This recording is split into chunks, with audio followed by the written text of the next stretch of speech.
ሰላም ጤና ይስጥልኝ ክቡራን ተመልካቾቻችን ከኢቲቪ ፓርላማ ቻናል ወደ እናንተ እየደረስን እንገኛለን። በዛሬው ዝግጅታችን ስለ ኢትዮጵያ አሁናዊ የውጭ ጉዳይ ጉዞ ሐሳቦችን ልናነሳ እዚህ የኢፌዴሪ የውጭ ጉዳይ ሚኒስትር የሆኑትን ክቡር ዶክተር ጌዲዮን ጢሞቴዎስን በስቱዲዮ ጋብዘናል። እንድትከታተሉን የአክብሮት ግብዣችን ነው። መልካም ቆይታ ይሁንላችሁ። ለውይይታችን መነሻ የማደርገው የኢትዮጵያ የውጭ ጉዳይ ጉዞአችን ምን ላይ ተመሰረተ ነው ወይንም መርሆ ምንድነው የሚለው መነሻ ብናደርግ እንግዲህ የኢትዮጵያ የውጭ ግንኙነት አካሄድ የሚመራባቸው መርሆች አንዱና ቀዳሚው የኢትዮጵያን ብሔራዊ ጥቅም ብሔራዊ ደህንነት ቅድሚያ መስጠት ውሳኔዎችን ግንኙነቶችን ትብብሮችን ከዚህ አኳያ መቃኘት ነው። ከዚህ በተጨማሪ ደግሞ የጋራ ተጠቃሚነት የባለ ብዙ ወገን መድረኮች ላይ እና ተቋማትም ላይ ትብብር ማድረግ የአፍሪካ አህጉርንና የፓን አፍሪካኒዝም ሳቢዎችን ተቋማዊ በሆነ መንገድ ወደፊት መግፋት እነዚህ የኢትዮጵያን የውጭ ግንኙነት የሚመሩ መርሆች ናቸው ማለት እንችላለን። የኢትዮጵያ የውጭ ግንኙነት ፖሊሲዋ ላይ ወይንም የውጭ ግንኙነት ዘርፏ ላይ ባለፉት 6 ወራት ወይንም በዚህ በ2018 በጀት ዓመት እንደው በዋናነት ልናነሳቸው የምንችለው ምን አይነት አፈጻጸሞች አሉ? የተለያዩ በጎ ውጤት የተገኘባቸው የዲፕሎማሲ እንቅስቃሴዎች አሉ። በሁለትዮሽ ግንኙነታችን ከአብዛኛው ጎረቤት ሀገሮች ጋር ያለንን ግንኙነት እና ወዳጅነት ለማጠናከር የተሰሩ ስራዎች መልካም ውጤት ተገኝቶባቸዋል። በተጨማሪም በሁለትዮሽ ግንኙነታችን ከዚህ በፊት ከነበረን ግንኙነትም በተጨማሪ አዳዲስ አጋሮችን አዳዲስ ወዳጆችን ያፈራንባቸውን ግንኙነቶች ማድረግ ችለናል። ነባር ከሆኑ ወዳጆቻችንም ጋር ግንኙነታችንን ደረጃውን ከፍ የሚያደርጉ የዲፕሎማሲያዊ ስራዎች ተሰርተዋል። የተለያዩ ዓለም አቀፍ ኮንፈረንሶች ወደ ኢትዮጵያ እንዲመጡ በመዲናችን እንዲካሄዱ ማድረግ ተችሏል። የተለያዩ ተጽዕኖ ፈጣሪ አገራት መሪዎችም ወደ ኢትዮጵያ መጥተው የስራ ጉብኝት እንዲያደርጉ በእኛም በኩል ደግሞ ተመሳሳይ ጉብኝት ብዙ ሀገራት እንዲካሄዱ ማድረግ ተችሏል። በእነዚህ ግንኙነት ደግሞ የኢትዮጵያን የፖለቲካ የዲፕሎማሲ የኢኮኖሚ ጥቅሞችን ማስከበር ተችሏል። እንግዲህ በእነዚህ የዲፕሎማሲ ጉዞ ላይ ስንደርስ የቀደመ ኢትዮጵያ ታሪክ ደግሞ አለ። በታሪክ የበለጸገች በስልጣን የላቀች ሀገር ኢትዮጵያ ነበረችና ወደዛ ከፍታና ለእንዋ ለመመለስ የምንጓዝበት የዲፕሎማሲ ጉዟችን ዛሬ ላይ የት ጋር አድርሶናል? ነገንስ የት ጋር ለመድረስ ያመላክተናል? እንግዲህ ኢትዮጵያ እንደ ሀገረ መንግስትነት የረጅም ጊዜ ታሪክ ያላት ሀገር ነች። ቀደምት ከሚባሉ የአፍሪካ ስልጣኔዎች ውስጥ በቀዳሚነት ከሚጠቀሱት ሀገራት መካከል ነች። ብዙ ልንኮራባቸው ልንጠቅሳቸው የምንችላቸው የስልጣኔ መገለጫ የሆኑ ታሪካዊ ብቻ ሳይሆኑ አሁንም ህያው የሆኑ ትውፊቶችና ቅርሶች አሉ። እነዚህ ትውፊቶቻችንና ቅርሶቻችን አሁን ላለን ዲፕሎማሲያዊ ግንኙነት ትልቅ አቅም ናቸው።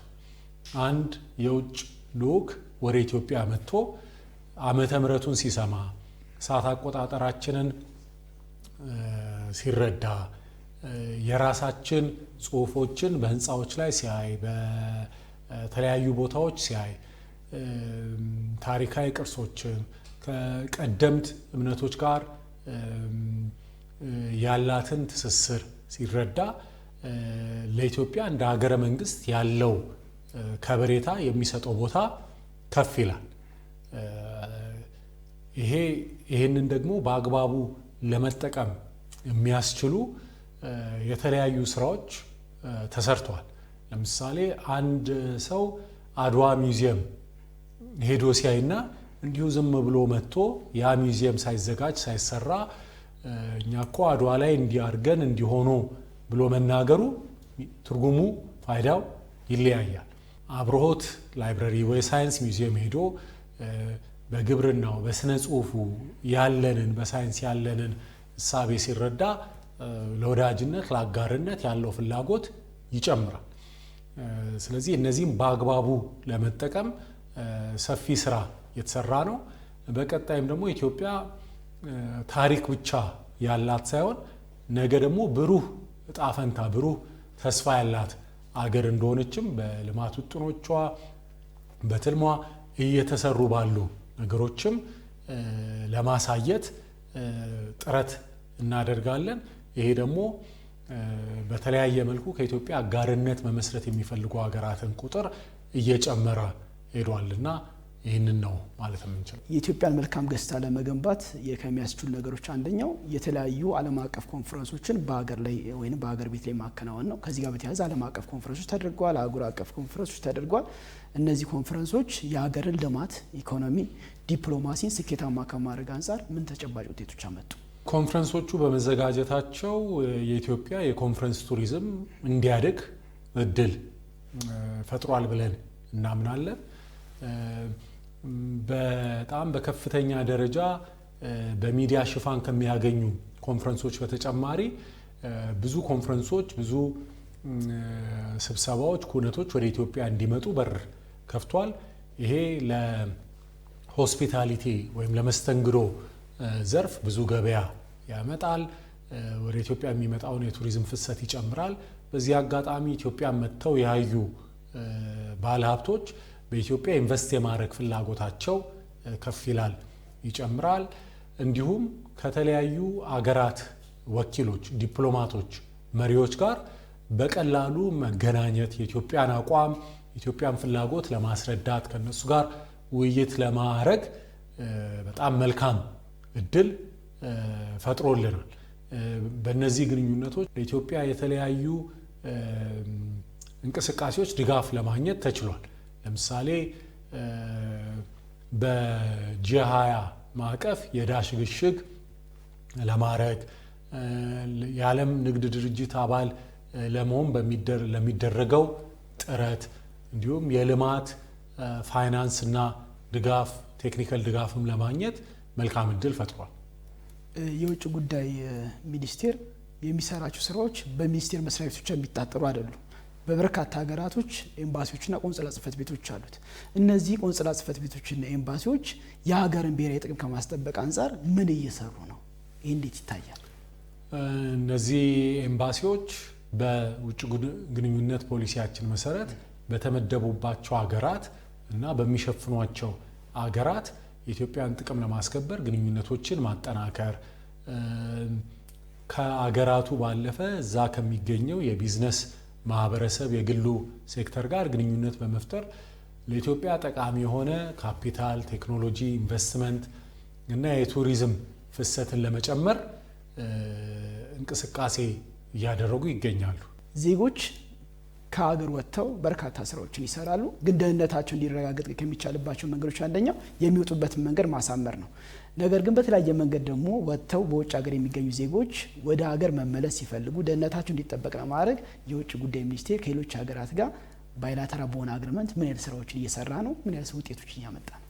ሌሎች የሚመለከታቸው መስሪያ ቤቶችም ጋር በመቀናጀት ብዙ ኢትዮጵያውያን ወደሚሄዱባቸው ሀገራት የሁለትዮሽ የስራ የሌበር ስምምነቶች አሉን።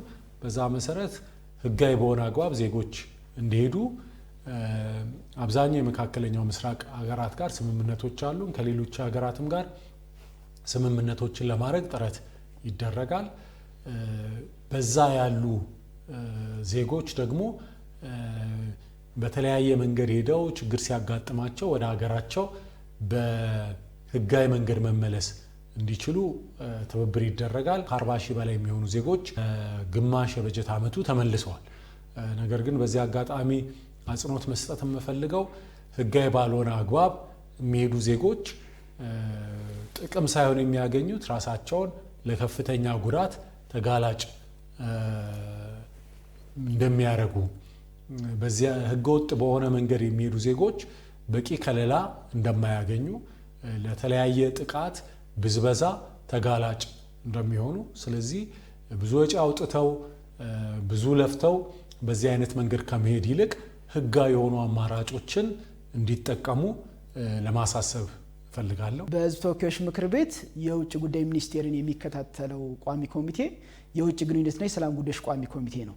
በዚህ መሰረት የእርስዎ ሚኒስቴር መስሪያ ቤት የተሻለ አፈጻጸም እንዲኖረው የተሰጡ የቤት ስራዎች አሉና ይህንን የቤት ስራዎች የቅድ አካል በማድረግ የበጀት ዓመቱ ፍጻሜ እስከሚደርስ ድረስ ምን አይነት የቤት ስራዎችን በመስራት የምታከናውን ይሆናል? እንግዲህ ቋሚ ኮሚቴው የተቋማችንና የተጠሪ ተቋማትን ሪፖርትን ገምግሞ ሪፖርታችንንም አድምጦ በቀጣይ ትኩረት ቢሰጣቸው የሚላቸውን የተለያዩ ጉዳዮች በዝርዝር አሳውቆናል። ያ ግብረ መልስ በጽሁፍም ይሰጠናል። በተለይ በኢኮኖሚ ዲፕሎማሲ ላይ ይበልጥ ትኩረት ሰጥተን መስራት እንዳለብን ይህንን እንደ አንድ የቤት ስራ ወስደናል። የውጭ ጉዳይ ሚኒስቴር ክቡር ዶክተር ጌዲዮን ጢሞቴዎስ ለሰጡኝ ጊዜ ከልብ አመሰግናለሁ። አመሰግናለሁ። ክቡራን ተመልካቾቻችን ስለ ኢትዮጵያ አሁናዊ የውጭ ጉዳይ ጉዞ ሀሳቦችን ስናነሳ ቆየን። በፕሮግራማችን ላይ የኢፌዴሪ የውጭ ጉዳይ ሚኒስቴር የሆኑትን ክቡር ዶክተር ጌዲዮን ጢሞቴዎስን ጋብዘን ቆይታ አደረግን። ስለተከታተላችሁን ከልብ እናመሰግናለን። ከቀሪ የኢቲቪ ፓርላማ ዝግጅቶች ጋር ሰናይ ጊዜ ይሁንላችሁ። ቸር ያገናኘን።